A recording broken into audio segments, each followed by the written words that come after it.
behavior change does not happen from a course alone, that knowledge alone, simply acquiring new knowledge, does not lead to behavior change. Hello, everyone, and welcome back to You Create's podcast, Many Different Birds, broadcasting on CJSW Radio, where we will hear authentic stories from special guests from all backgrounds and bridge the gap between non-Indigenous and Indigenous communities, with a special focus on the Canadian healthcare system. We want to open up the floor to honest discussions and get a deeper insight into how we can improve our healthcare practices and work on our own biases. Before we begin, I want to acknowledge the traditional territories of the people of the Treaty 7 region in southern Alberta, which includes the Blackfoot Confederacy comprising the Siksika, Piikani, and Kainai First Nations, as well as the Tsuut'ina First Nation and the Stoney Nakoda, including the Chiniki, Bearspaw, and Goodstoney First Nations. The city of Calgary is also home to Métis Nation of Alberta, Region 3.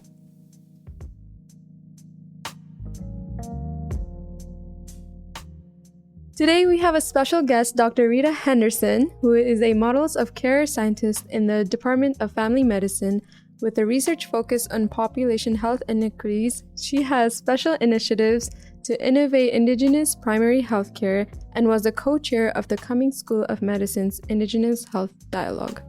Thank you so much for joining us today, Dr. Rita Henderson. And before we start, is there anything you would like to add that we missed while introducing you? I'm of non-Indigenous background. I'm of settler background. Grew up in this territory in Airdrie, actually. I think it's worth noting that I didn't even know that whose territory this was when I grew up, and so I come to this work as an adult, and I speak from that perspective of being of settler background. Nice. And before we start, I do want to say happy birthday to one of our special co-hosts, Arushi, who is 21 years young today. So how does it feel, Arushi? Well, first of all, thank you. And honestly, 21, 20, that age around, it's like the same thing to me. It is. It's like, there's nothing. But like, you know what? Another year, another day. Another year of experiences. Exactly. Right? Yeah. Okay, Congratulations. Let's jump right into this. So we looked up a little bit of your research focuses, and I know you focus a lot on health equity. So when we say the word health equity, what does it mean?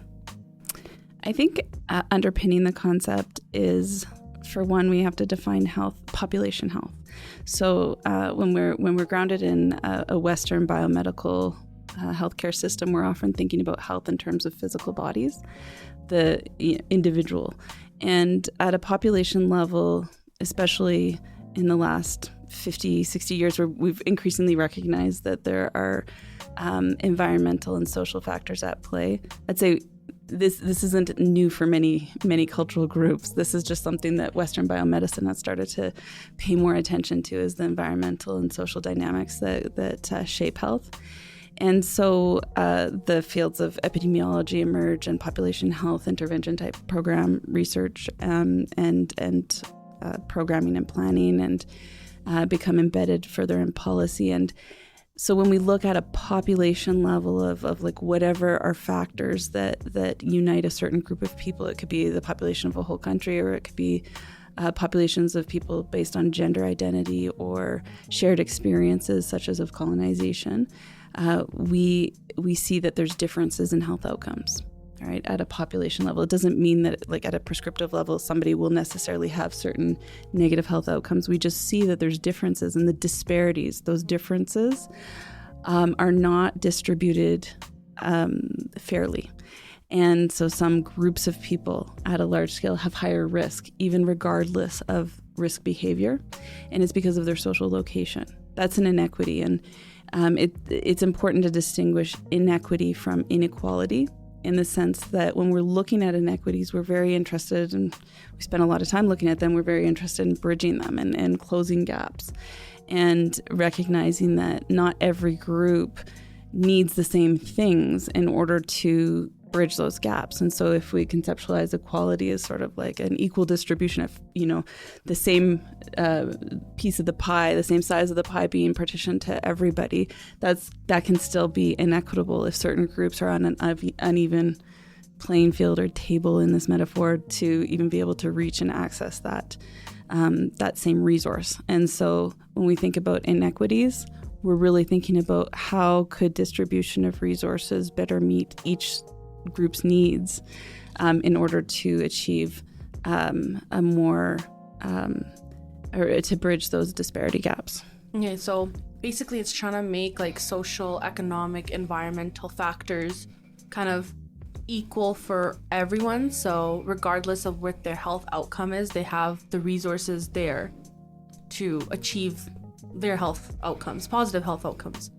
The resources that they need. Mm-hmm. So we're careful usually to not use that notion of equal necessarily meaning equal distribution of resources, because some groups may need more, some may need less, or different types of resources in order to bridge those disparities. So it's kind of targeting each group's needs.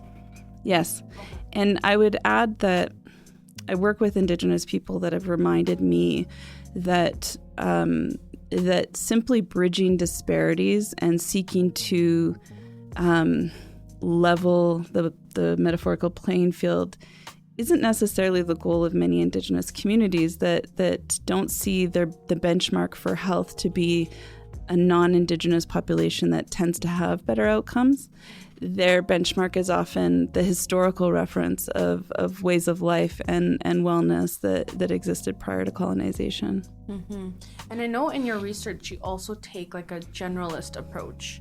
And I know it's in the word, like it's general, but if you could describe it in like a research, I guess, practice, what does that mean when you're taking a generalist approach? It means a number of things in terms of my attitude towards health and wellness. I try, by taking a generalist approach, I'm deliberately distancing myself from only seeing the immediate presentation of disease as the area to act on, the domain of action, as somebody working in research or in medicine. I rather prefer to see the wider spaces in which people live and experience their health.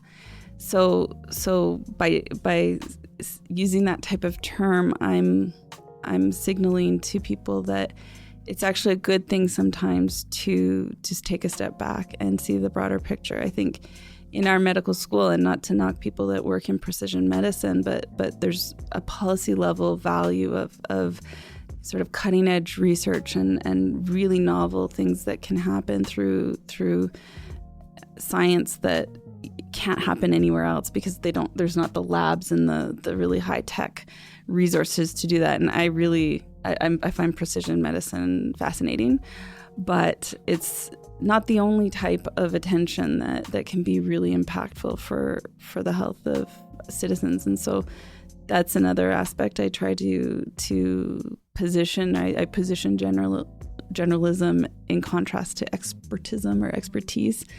I think that my expertise is generalist in the sense also that I'm not trained as a physician. I'm trained as a social scientist. And when I work in medicine, when I teach physicians or I work with physicians in training, I'm trying to remind them sometimes that the 3 years they have in medical school, which is incredibly fast to cram in a lot of information, doesn't even necessarily give them expertise, but they must function. They must be able to seek knowledge and answers that emerge in the course of their later work. And that requires a flexibility of knowledge and an ability to move between different knowledge systems or different, like, even specialties within medicine. And so having a skill to move between knowledge systems is a generalism. And that's another way that I approach it. I like the idea of when you said, when you look at someone's health outcomes or whatever, like, we want to take a bigger picture into why they're feeling that way, that maybe the reason why maybe they're cholesterol is high is not because they don't do physical activity, but it's also because they're not able to, because they don't have the resources, or they don't have a community center nearby, they don't have a gym nearby. And physical activity and lowering cholesterol doesn't just mean going to the gym. It could also mean taking a walk. So I like the idea of using different, like you said, religious backgrounds, religious practices, looking at it from a wider scope. One of my friends is actually doing her master's in precision health. So she always tells me how when a lot of their work is looking at individual focused medicine rather than having a cookie cutter approach and then everyone just trying to fit people in. But when you look at a person and their concerns on their own, you can do so much more with advancements.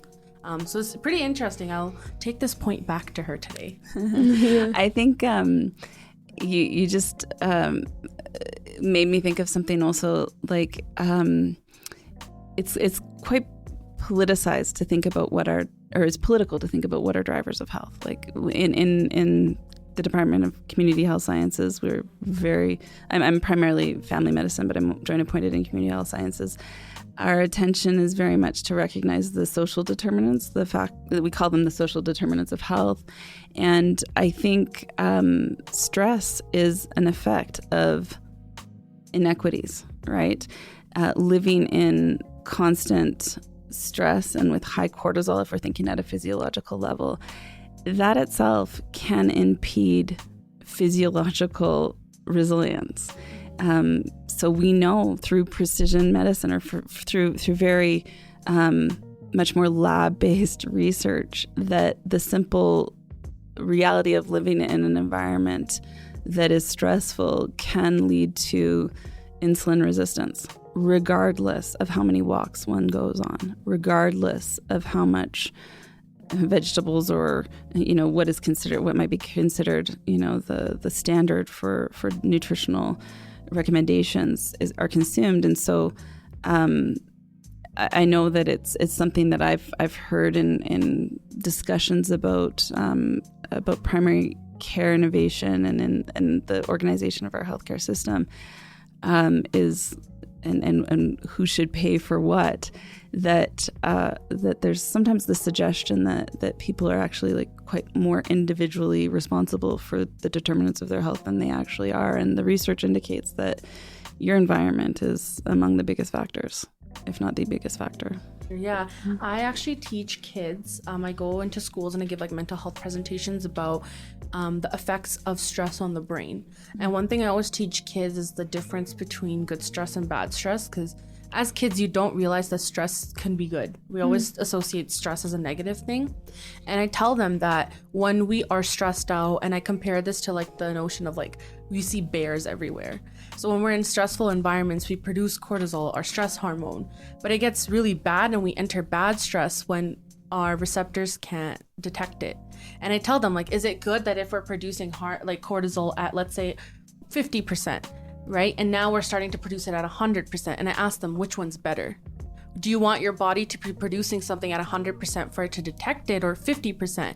And just explaining that stuff to them and explaining like the impacts of just that on the brain and how hard it is to switch from flight or freeze into rest and digest can be really difficult if this continues on. They actually ask a lot of interesting questions. So it's cool. I think it's really important for them to start learning about this now, because I don't think I learned about it until I was in university, to be honest. I actually have a master's student right now, Emma Mortimer, who is carrying out her thesis research on the mechanisms in sport that are supportive for Indigenous youth wellness. And what's pretty fascinating with her work is how it's not just like socioeconomic upward social mobility that happens through gaining access to sports that can get you into maybe a university where your family might not otherwise afford it. There's a lot of nuance around like how having investors that have, ponying up funds to get you into sport or to get you into maybe a university setting, and comes with mentors that are invested, that want to make sure that you have safe housing and want to make sure that when adversities come up, you have the supports needed to respond, that you have good access to nutrition and so forth. or just when, from a Western perspective, you hear like sports support identity, right? But we're, like she's hearing in the lessons from people that engage in sports, things like, well, facing the adversities in kind of a controlled environment of sport allows me to identify with and really relate to ancestors and the struggles that they would have faced, and at the same time orient myself towards new generations, building my character in ways that make me better positioned to support and mentor. And so there's like this connection to past and future that I think from like a Western biomedical lens sort of escapes attention that is emerging in this research. I think it's fascinating. Yeah, I actually read this article a while back. I'm actually a graduate of Kines. So I read this one article where it was saying that lacrosse is actually a sport that it came from Indigenous communities. It was not from like Western people didn't make it. They actually stole it back in the day. And the game itself is actually from the creator. So they explained the whole game, the rules, and how it kind of came from like its origins. And they were saying that like sports programmings are already on their own really colonized because they kind of enforce practices of like competition, teamwork, making people into model citizens, having those like, those essential qualities that people who are go-getters should have. And they're saying, well, the game itself wasn't meant to be that. Yeah. Right. That's interesting because it's basically saying that there's very capitalist sort of values that are entrenched in dominant ideas about what sport does and serves for a person. And we come at it from like a population health lens and thinking about youth wellness among groups that are oppressed and what it does. I think you really have to hear it from the voices of those communities. Yeah. Yeah. I know I read another article before you ask your second question is they were saying a lot of Indigenous youth have to leave reserves to pursue these opportunities, which is not always the best because it's not like it's their option. If they want to leave, they can, but some people don't want to leave their reserves. They don't want to leave their family behind, but they have to in order to pursue opportunities. And they talked about how in order to feel at home, they incorporate their cultural values into the sport. So maybe like every day when they have a game, they'll bring like a dream catcher, or before they start, they say like a prayer or like a chant. So it's really interesting to see how we can take Western ways and let's say Indigenous ways of knowing, and people can combine them together to make it their own way of living. Yeah.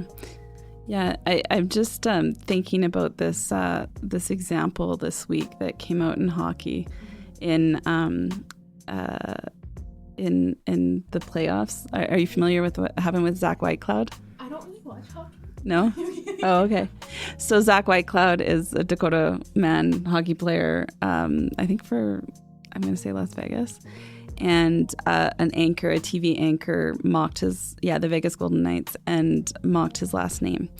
And then apologized and phoned Whitecloud and had a conversation. And there's a really interesting, a great video online of Zach Whitecloud speaking. He had actually scored, I think, the winning or the last goal in the game that won his team the game. And instead of speaking from a place of anger, he just speaks so eloquently, and it just really shows the principles that he was raised by. And he talks about how proud he is to carry his grandfather's last name. And there's nothing explicitly like traditional. There's no prayer or ceremony or something like you're just mentioning, but there's just this way he carries himself that is just so full of dignity.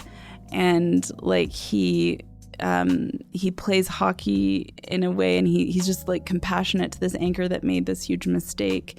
I find it a powerful story. Yeah. That saying, it's like kill them with kindness. It's like that way of approaching any hard decision, and you just like be kind towards it, and it just brings you more power in a way, I feel like.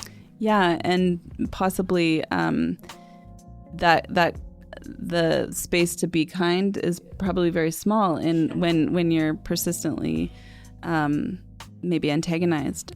So like the degree of character that is probably built up over many years in a young person in an elite sport is fascinating. It reaches far beyond values and skills that are very much more capitalist, and he's demonstrating something much deeper.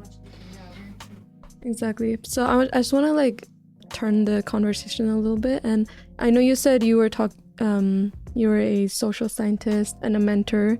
So how would you, as with that perspective, implement anti-racism education in medical residency training? Well, first of all, I come to this position, and I'm not even of racialized background, for those that can't see on the video here. And so I've grappled with that question over the years, and it's changed over the years as well. I've been working in some capacity in the medical school since finishing my PhD in 2012. And at the time I first began working in medicine, my first Indigenous mentor there was Dr. Lindsay Croshoe, who's a family physician scholar in family medicine and now the Dean Indigenous at that medical school. And at that time, he had been working for well over a decade in creating innovations, educational interventions, really fascinating ones. Also, I don't know if I'll be able to describe any or all here, but he just has done very innovative things. And it was always done as sort of a project, like an idea he had. He got a little bit of money for externally from some sort of organization and would do it, but then it would kind of wind up on a shelf. And there was no real structure within our institution to operationalize it. And there wasn't any pressure within our institution. We're talking prior to the Truth and Reconciliation Commission and things like that.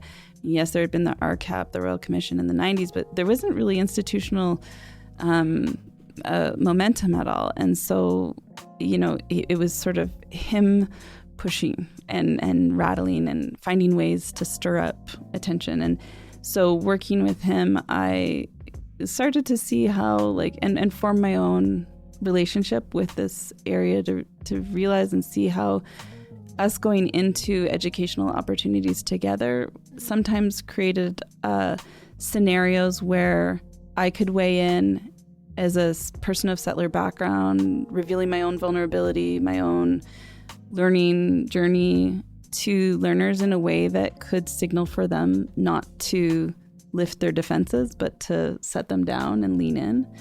And so I started to see how there was value in being a non-Indigenous person of settler background in this terrain of anti-racism education, but with the caveat that must be in service to and accountable to the people that are who we're doing this with and for. And so I've become very clear that I'm accountable to my Indigenous colleagues and peers in the school, the space where I work. It's quite direct. I don't kind of conceptualize my accountability to people I don't know. It's the relationalism. It's the direct, ongoing, mutual support that we offer one another that keeps me connected and bound to a certain group.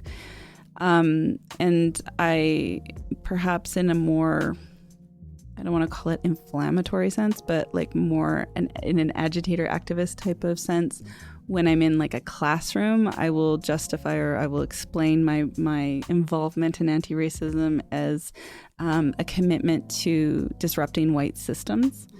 I like to say that because I do know that within wider Canadian society, there's often I'm talking about dominant society, a resistance even to be identified as settler or to talk about whiteness, and as if that's really a racial category and not a social, structural, organizational category. And so I try to use these terms to maybe stir up a sense of questioning or wondering in the audience, maybe discomfort, we would call it cognitive dissonance, when somebody kind of feels that they're being presented with terms or a way of viewing the world that their values and their understanding isn't really aligned with, and try to invite them to, instead of shutting down in the face of that feeling of discomfort, to be what? Why is she talking about that? Or why did she say white systems? And so I say, when I talk about white systems, I'm talking about an idea, an ideology of a colonial state,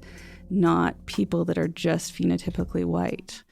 And so I, as a scholar in Indigenous health equity, I don't dedicate my research to studying specifically like Indigenous culture.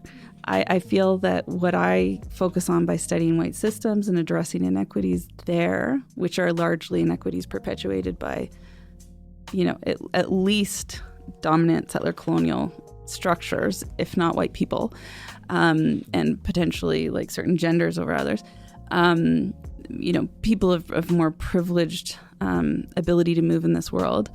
I'm hopefully holding space for those Indigenous colleagues that are currently and those that are coming up to focus on topics that they're passionate about so that they don't have to be like fighting these white systems too. Like that's not really theirs. Like the issues that arise from these systems, these colonial systems, or the legacies that endure from colonization are like, how is it the job of the oppressed to fix it all? At the same time, I emphasize that it is the space and the prerogative of the oppressed groups to identify the path forward. I want to be complicit in that. Yeah. I think if we don't question or challenge the white systems, I don't think anyone will. And like you said, the power, I wouldn't say ultimately comes from, but I would say the starting motion comes from people who are oppressed, because the system affects them the most. So they know how, one system in one way doesn't privilege me or doesn't help me, but it's going against me. And if we don't fix those systems now, I feel like we're just going to be making policies that aren't inclusive of everyone. And I feel like it's interesting because I feel like nowadays a lot of inclusive, diverse, like the EDI space has really opened up, because I know when I was first year university, I don't remember having conversations like that, especially on campus or just even in my private conversations. But I feel like over the years, and I think this really took a shift during COVID, where I don't know, maybe it might have been, but something around COVID, a lot of institutions and I think society itself began to recognize privilege. They began to recognize and started talking a lot more about EDI spaces. And that's what I can pinpoint it to, because I know after COVID, life on campus and just my life and my conversations was very different. I would say that I think that the foundations to do that long preceded COVID. And so I'm hesitant to say that that's the consequence of COVID, because I kind of find that COVID sort of radicalized and actually fragmented groups, but that's just from other observations. But I think that I would attribute things like the TRC, which came out in 2015. I recognize that there are many in community who feel that reconciliation, I've heard things and I agree with them, things like you can't have reconciliation without stating truths.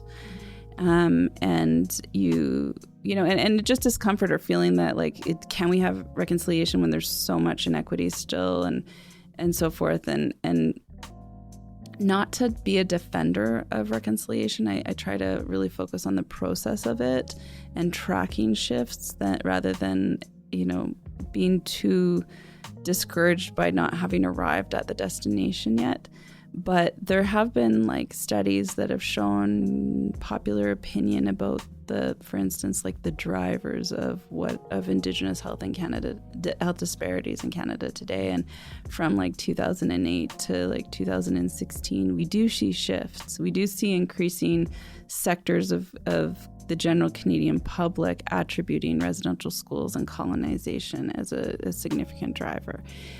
So there are shifts. Are they the arrival that we want to be at? No, not at all. But if I could give you a glimpse of the type of work that it takes for the small number of people that were in roles that could influence even our university and system throughout the 2010s, it can take 3 years just to get a new job hire that's equity focused. It can take many years. And so the cause, I think, is something 5 years earlier to when you actually start to see the shifts in systems, and that we don't yet know all of the consequences of the shutdowns from 2020 to 2022 that we're going to see in 2025, 2027. And so tracking that long term, I think, will be interesting. Because like I think what we got around 2019 and such is like some specific deans that got hired, leaders, the vice provost of Indigenous, Dr. Michael Hart, people like that have been able to hold the ground and like, you know, be on decision making tables to flag policies and to support the people that need supporting. That it took a long time to get to the point to get people like that, and now that they're there, we're starting to see the work, the effects of their place, and it takes time. Yeah, everything good takes time. Mm-hmm. Not that I think that I'm not an advocate of things taking time. It's just I don't know how to change big systems otherwise. I don't think we can change, like, let's say the healthcare system. We cannot do it overnight. I don't think we can do it even in a year, because there's just so much to it that even I don't know. And then I feel like a lot of physicians themselves don't know how systems work, and systems aren't compatible. Like, I know some of the research that I do is that, let's say if a student is in distress at the university, in order to get them help in like AHS, those two systems, they clash sometimes. So then people get left in this limbo of, who do I contact? Do I go back? Do I go forward? Who's going to be there to help me? How many emails can someone who is emotionally distressed, how many emails can they send on their own if no one's getting back to them? So I think with changing a systems thing will take time, but I think good things come with time. Yeah, one of the things as a models of care scientist that I often think about in like one of the swiftest or most effective ways of changing systems is rethinking roles and rethinking what a system is centered around. And for instance, our system tends to be quite our health system, I'm talking about healthcare system, it tends to be quite physician-centric. And so is that the best? Is that the ideal organization to reach the needs of like emotional connection and social connection that is the root cause of distress in maybe a university student population? Or I think, you know, I've heard that like 60% of students at the University of Calgary have in some form or another food insecurity. You know, is the type of stress that comes from that can wind somebody up in the emergency department, is that really a physician role to answer? And so that's where I start to think about like, how can we be faster? And I think sometimes it's like, let's really imagine what we're organizing ourselves around. Are we just asking for the systems to like provide this service, or are we like positioning ourselves as different types of actors?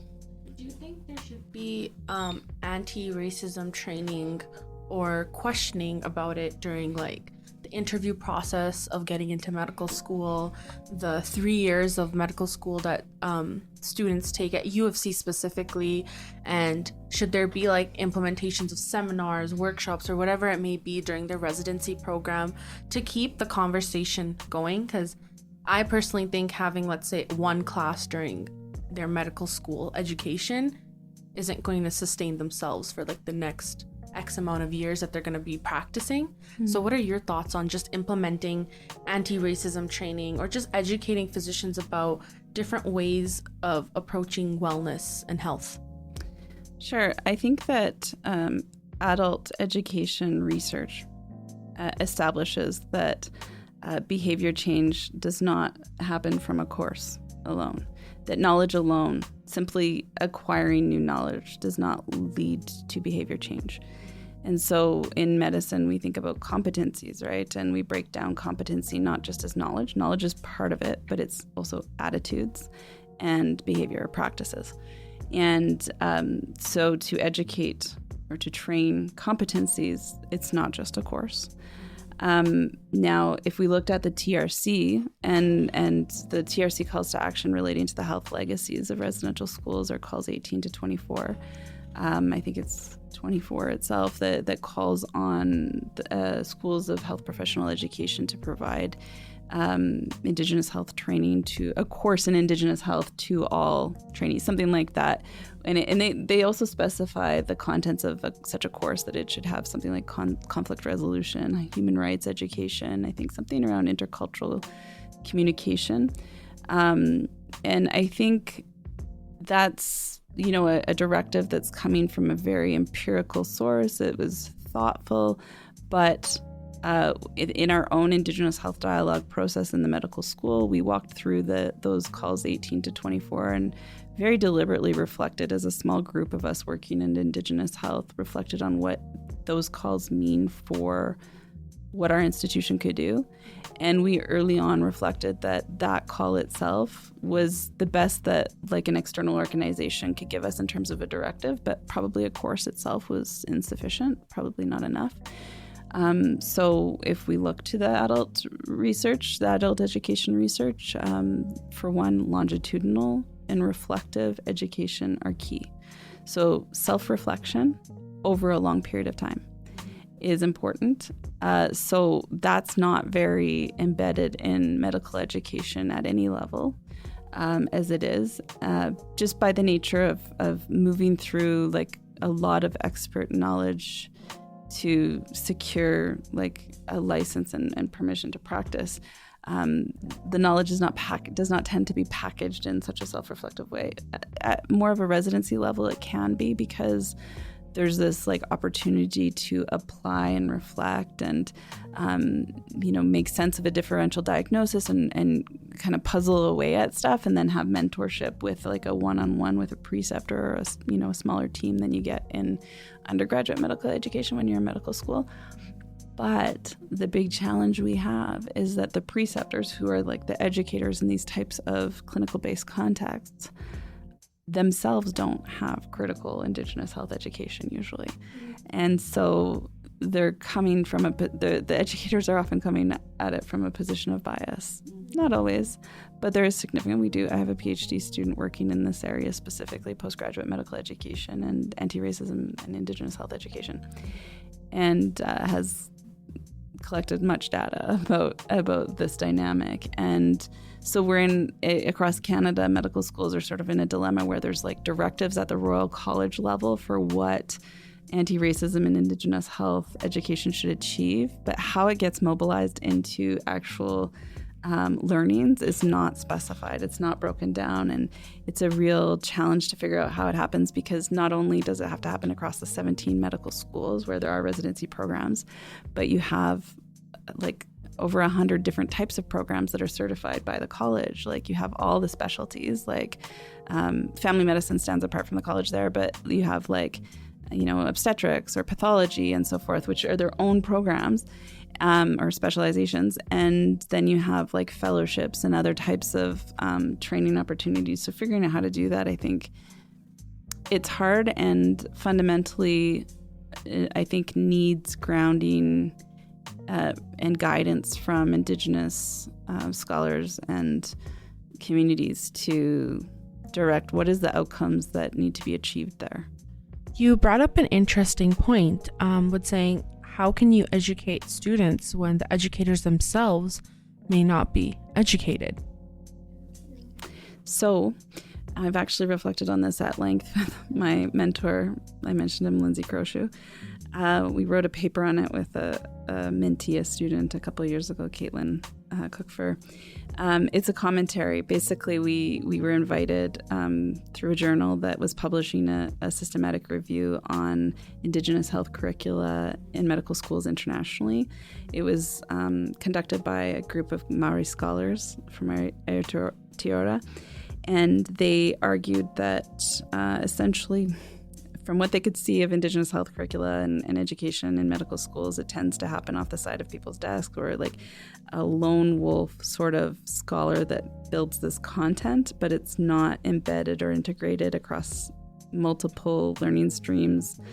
It's sort of like a special interest among other special interests, not recognizing or not approaching Indigenous health as fundamentally like an aspect of care that will affect every specialization. That it's not just family medicine that's going to work with it, that absolutely every physician will encounter Indigenous peoples and needs to be competent and safe. And so in our response to that review, we saw a number of opportunities, and one of them was to emphasize that, funding flows. Funding for the educators in these institutions and so forth flows according to what organizational units get named and empowered within an institution, so departments or by research institutes, right? If you're always hiring Indigenous health scholars on like the margin of each one of these departments, no money is actually flowing for Indigenous health as a strategy within a school. So that's problematic. And so we emphasized in our commentary back to that review that Indigenous health be treated as its own discipline, because if you take another specialization like, say, obstetrics and gynecology, whether you're a PhD researcher in that field or you're a resident or an established physician or even a nurse or any other kind of allied health provider, you have a knowledge base that's shared. You understand that this domain of practice broadly relates to humans, reproducing humans, right? Like, so they're like anything related to prenatal care all the way up to birth and early life, right, falls within this domain. So there's a shared reference group, and so a physician and a PhD will approach that knowledge very differently. The PhD is possibly looking at what are factors or kind of like approaches that can improve outcomes at a programmatic or clinical organizational level, whereas the physician might be looking at it from a very specific patient focus and mobilizing this background knowledge of risks and such to make decisions in a given situation.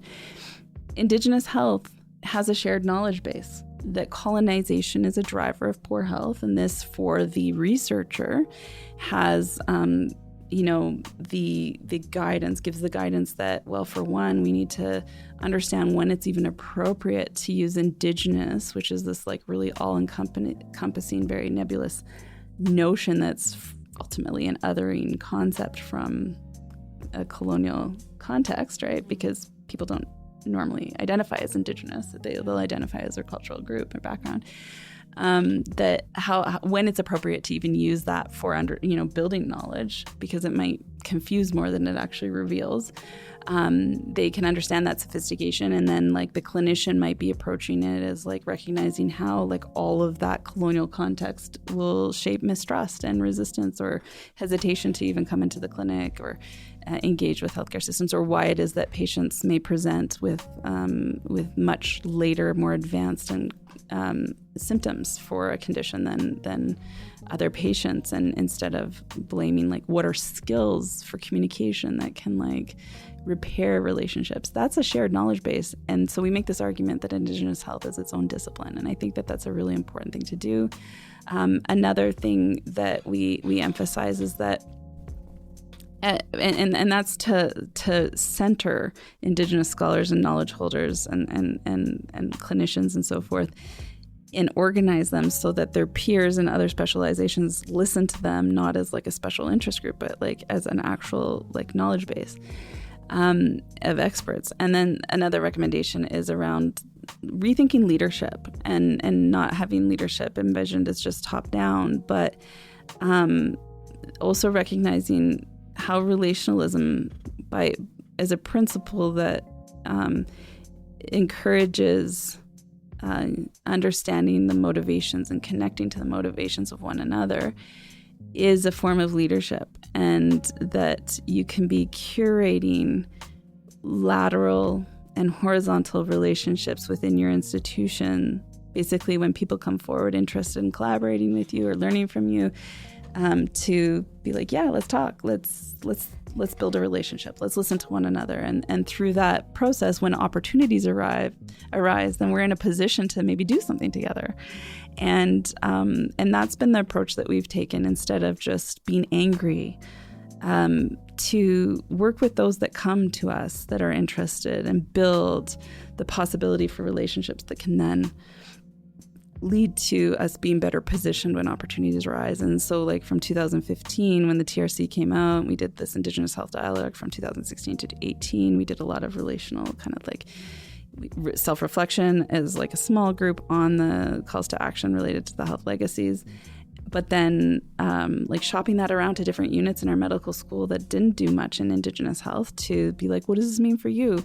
And then, and so those units having more awareness of what they could maybe do, and maybe a desire to do something and not really knowing how to connect to it. So seeking that connection with us, to the point where now in 2023, there's like this pathways circle in the medical school that, regularly meets and invites people and entities trying to advance things in Indigenous health to come and share their idea and learn from others trying to do their things. And so like that's again like working with like a notion of relationalism and basically encouraging space and opportunities to share that encourage champions, partners, and vision forward in spaces that we don't actually all individually reach.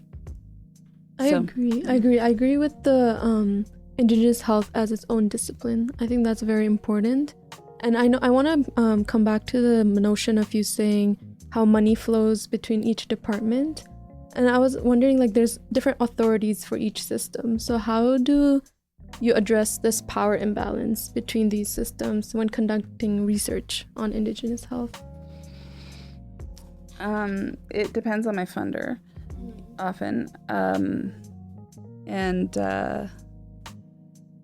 For one, I'm always very clear who I'm accountable to, like who's the community that this is done with. Like I don't just do a research project because I'm interested in it. It comes from a desire in community, and we form out an advisory group, or it's like actually just deeply community partnered, and I'm almost like being tasked by an already organized entity to do certain things. But so it kind of depends. But I think understanding accountabilities and who I'm accountable to, and even if a funder might be a government like the federal government, that I'm not working for that entity. I'm working for the transformation in health outcomes that is the collective named goal. And I was just having this conversation with somebody recently that like I don't want to get too political about this, because there is there's not always, when you're managing big research money, and doing like very like complex community engaged work at like a regional level across all of Alberta with dozens of nations and a real crisis that is at play, like the opioids and drug overdose crisis, as it should be called, or drug poisoning crisis, as it should be called, and right now. It's important to understand that not every dollar spent really cleanly matches onto maps onto an impactful outcome. Sometimes like just to make up a number, like sometimes I'll spend $90,000 just on like the relationships, honoraria to be able to come together, and where 90% of what happens there is healing for people that need to just experience together a conversation. And 10% of that funding actually goes to the staff that will write the report from it and maybe pay the publication fee. Like 90,000, that it doesn't mean that $1 translates into one impact, right? And I feel like we kind of think that way, that, oh, I got like $100,000 grant, I can do so much with this money. But in reality, all the $100K that you get, the most you can do is just organize. Sometimes. And just start, and not actually get to the nitty gritty work. And sometimes $10,000 can do an immense amount. It really, I think what's important is to recognize is the readiness and the structure that may or may not exist there within a community context to mobilize knowledge. Sometimes there's not been organization around a common topic at like a multi-nation level that might be at play, like with a drug poisoning crisis. And so a lot of time just needs to be spent on coming to figuring out what is common vision, because the experiences are quite diverse. When even like it's recognized among many that having common action is going to be helpful and impactful, it just sometimes takes way more time than you'd expect. And it's an effect of colonization, right? Like a colonized group is always going to have their political structures undermined by existing structures, right? And so like, even when it seems to like go sideways, I always have to remind myself that it's not that people are disorganized, is that we benefit so much in non-Indigenous and kind of like white systems of what's been built up before, the protocols, the decision-making processes, the delegated staff to do things, which, you often have to reinvent every time you do a new project in colonized spaces. It's how you allocate your resources mostly. Yeah. But I heard, Dr. Rita Henderson, you are a lead author for the clinical practice guidelines for providing care to Indigenous patients with obesity in Canada. So I wanted to ask, if you could speak about these guidelines, and how did you ensure that these guidelines are grounded in community voices and avoid being pan-Indigenous? Okay, that's really interesting, because I think the clinical practice guidelines were innovative for all. So the clinical practice guidelines are like many chapters. I think we were chapter like 38 or maybe 20. I can't remember, but there's like tons of chapters. There's like on, eye health and, maternal health. And there's like all these different chapters that come at the topic from different angles. And we were the Indigenous focus, providing care to Indigenous patients chapter. And clinical practice guidelines are done across, most care modalities, and tend to be organized around disease entities, right? And obesity isn't actually a disease, right? Like, it's not. There's like, being obese is not a problem. That's not itself an issue. It's that they cut you off, but I feel like a lot of people actually categorize obesity as a disease. Well, there's an advocacy around it. Certainly, and I think there's some justification for the attention, but I think it's very important to emphasize that I don't pathologize obesity. I perceive that it can be a driver or a complicator, a mitigator of other health outcomes, right? And where people may want to address their obesity, physicians should be able to help them and should be able to do better. Right. And that's the approach that we came to it with. And I would say that the lead authors, the people that organized the whole like pan-Canadian approach to these many chapters, emphasize that. And so they already led with they led with a lot of they entrusted us to figure out how to do it safely and do it well. And that enabled us to depart from sort of medical standards for evaluating best evidence.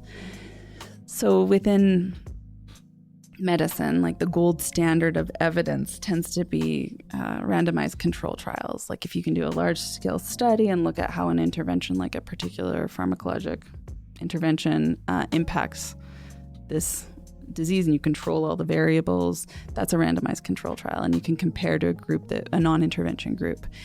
For a number of reasons, we call them RCTs.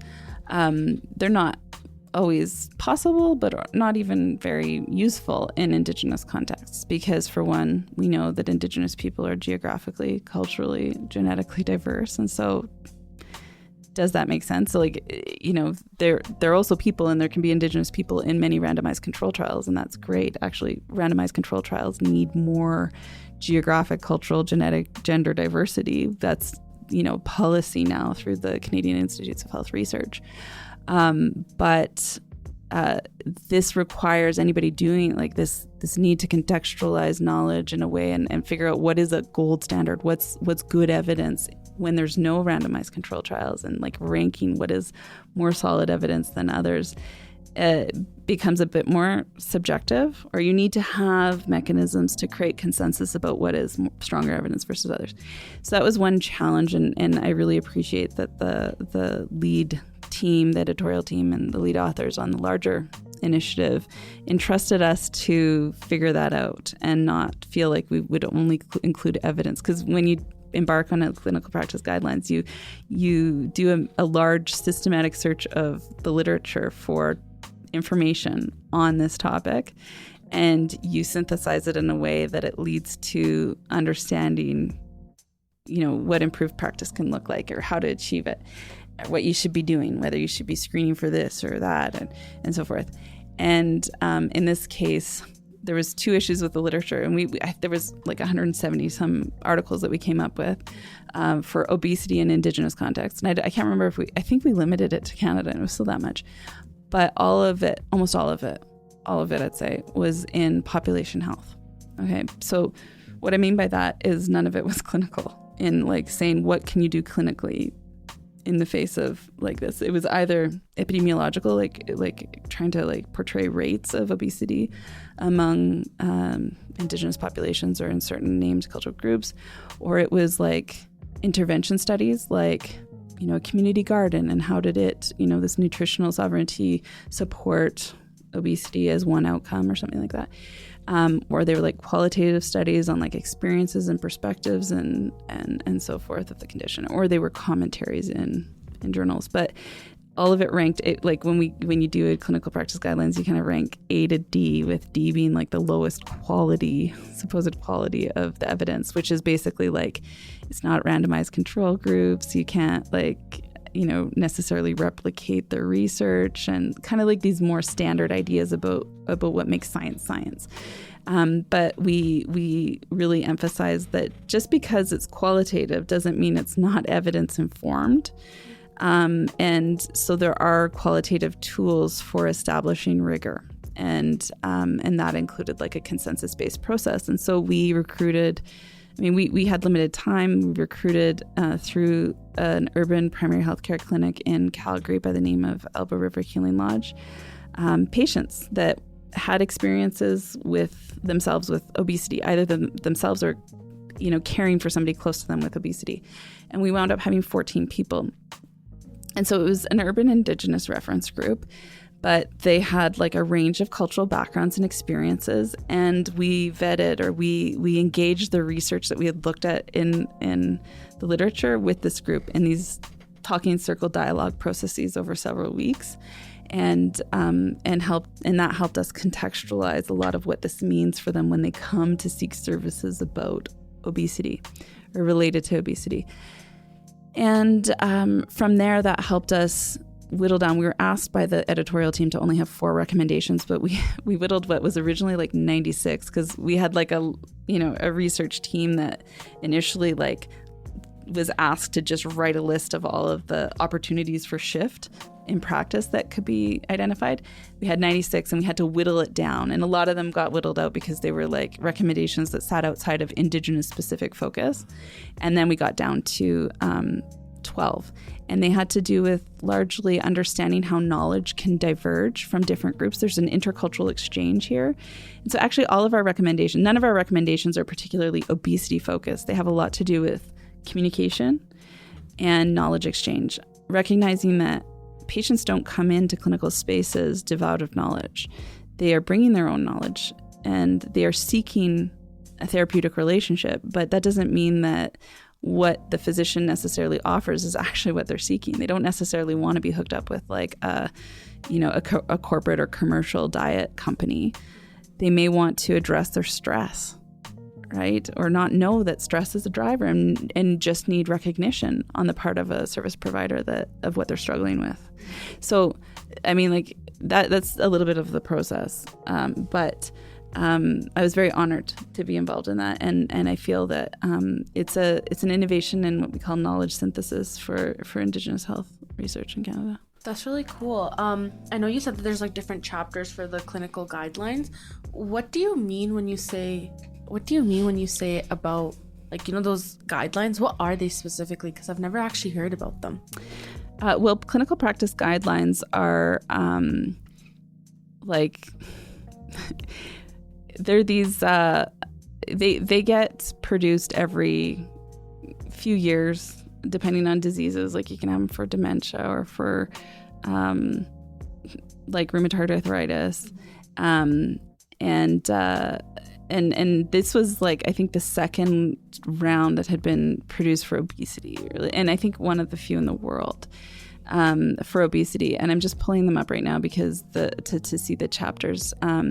Because the summary chapter, which was published in the Canadian Medical Association Journal, and that was for all the chapters together, we were all co-authors on it, actually was was the most read article in the CMAJ, I think, in 2020, which is sort of funny for me because that happened to be the year of COVID. So I think like every other paper was COVID related.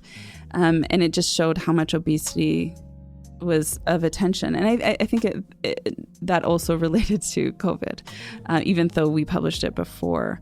And I just can't find all the chapters' names, but they guide. There's nothing enforceable about clinical practice guidelines for how physicians practice.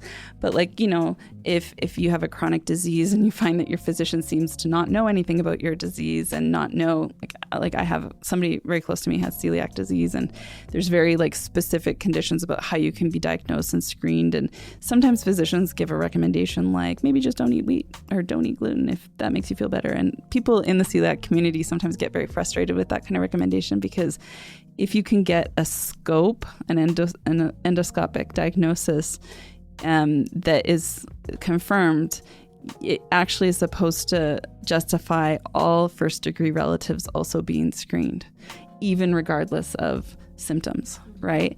And because there's about 50% of people with celiac disease have no obvious gastro symptom, and so they don't go with a diagnosis, but that means that they have very high risk for cancer later in life, or actually pretty early in life too. And so it's cancer prevention. So people in the celiac community can get as soon as you go off of a gluten-free diet for an extended period of time, you can't get the scope because your body's not reacting to it. So clinical practice guidelines can be tools for patient populations to advocate for what their physician teams need to be doing, right? So they're not necessarily these enforceable things but they also help research communities be able to say, is what is happening in medicine aligned with what is best practice, right? And there's been studies that have been able to show that maybe 50% of what or less of what is done clinically is actually aligned with the evidence base. And it's by using these really rigorous guidelines that have been set up through these really established processes for determining what is best evidence in an area, to establish that large amounts of medicine, of activities that happen within our healthcare systems are not evidence informed. Do these guidelines focus on the differences in cross-culture knowledge? So how would you recognize and navigate cross-culture differences in knowledge exchange when conducting research? Well, that's what our chapter tries to do. I don't think it's something that's been done a whole lot. But that's why we wind up focusing on knowledge exchange and really actually decentering Western biomedical knowledge on what obesity is. A lot of what came out in our reference group of people that we recruited, and then less so in the literature base, but we did find sources for it, was that even understandings of what an ideal body type is culturally grounded. And if you come from a community that has had a lot of poverty and malnourishment over many generations, what is a healthy body, what is perceived as a healthy body can be quite different. And so trying to highlight that for physicians to even recognize their own biases about what is a healthy body when they encounter somebody in clinic that they may perceive to have obesity when it's not even an issue that the patient is bringing up. That's cool that you brought that up, because I didn't know those clinical guidelines existed. So that was something new that I learned. But with the guidelines, you said they get made every year? No. And it's really the organization of specialists and physicians, or a specialization group that is a national group that's focused on that disease or what have you. It's not something that the Royal College mandates to do. So the people, Sean Wharton, who led the group that did all of the guidelines, put together a grant and got funding and partnered with the Obesity Network of Canada and the Canadian Obesity Network, and visioned what would need to be all the topic areas included, and reached out to experts in the field and asked us to be lead authors and to advance ours, and then tried to standardize our processes and make sure that we were producing something of collective value. So it's I think this is something that like it was a sharp learning curve for me coming from the social sciences, is just how socially constructed medicine is. Right. Yeah. And science. Yeah. Right. Like you always hear people be like, well, the science says, and I'm like, science never says anything determined. If you're saying the science says, then you don't know what science is, like, or how it works, because it's not like, to get consensus takes time. But there's always, like, any scientist I know is always careful about their conclusions. Like, they're like, it may mean this, it may mean that. This is the best evidence we have, and this suggests this. Yeah. That's why in papers you never say, this is the answer. It's always more tentative. Yeah. And because it's more humble, and it's more of a collective process. There's no, I mean, but you can work towards consensus. There are a lot of models for consensus building, and I think that like, coming back to the point on leadership, is like a corporatist, capitalist vision of leadership doesn't necessarily translate well to health and healthcare, because it is a profit-driven vision for how to get value out of the organization of people to act on medicine and evidence. And I like it. We have to recall that, health is a human right.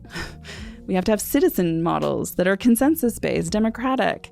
And science is about that at its core. Although we live in a world that, in a post-COVID reality especially, has been more politicized, and therefore has less kind of like a less space for a citizen science in our organizing of our healthcare systems. I like how you took up on the project to research into obesity. I know you came up with like 12 guidelines. Is it possible to share, maybe not 12, but maybe one or two that really stood out to you? Paralysis. We talk about seeming apathy or seeming paralysis by patient and provider happens with obesity, where there can be this impasse, say, between a patient and a provider, where they both feel like they're overwhelmed and don't know what to do with this. The degree of complexity to act on is really hard. And sometimes moving through that seeming paralysis is to re-envision it and acknowledge that feeling of maybe like seeming apathy, and to invite on the provider side an exploration of why they feel that way.